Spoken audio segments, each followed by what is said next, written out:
శ్రీ గురుభ్యో నమః. శ్రీ విష్ణు సహస్రనామ స్తోత్రం.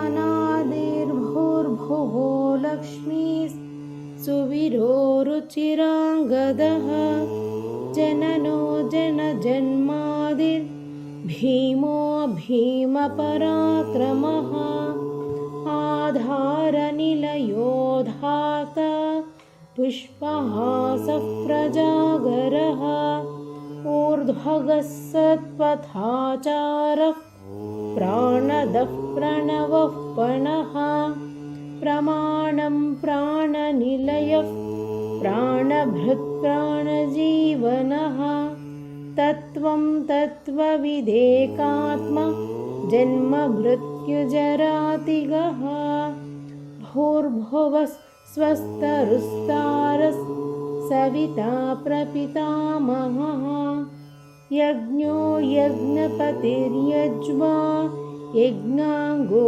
यज्ञवाहनः यज्ञभृत्यज्ञकृद्यज्ञी यज्ञभुग्यज्ञसाधनः यज्ञान्तकृत्यज्ञगुह्य मन्नमन्नादयेव च आत्मयोनिस्वयं जातो वैखानः सामगायनः देवकीनन्दनस्रष्टा क्षितीशः पापनाशनः शङ्खभृन्नन्दकी चक्रे श्राङ्गधन्वा गदाधरः रथाङ्गपाणिरक्षोभ्यः सर्वप्रहरणायुधः श्रीसर्वप्रहरणायुधः ॐ नमः इति वनमाली गदिश्राङ्गी शङ्खी चक्री च नन्दकी श्रीमान्नारायणो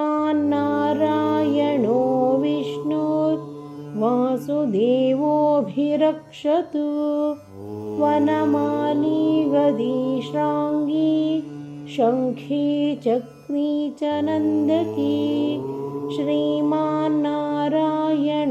विष्णुर्वासुदेवोऽभिरक्षतु वनमाली गदिश्राङ्गी शङ्खी चक्री च नन्दकी श्रीमान्नारायणो विष्णुर्वासुदेवोऽभिरक्षतु श्रीवासुदेवोऽभिरक्षतु ॐ नमः इति।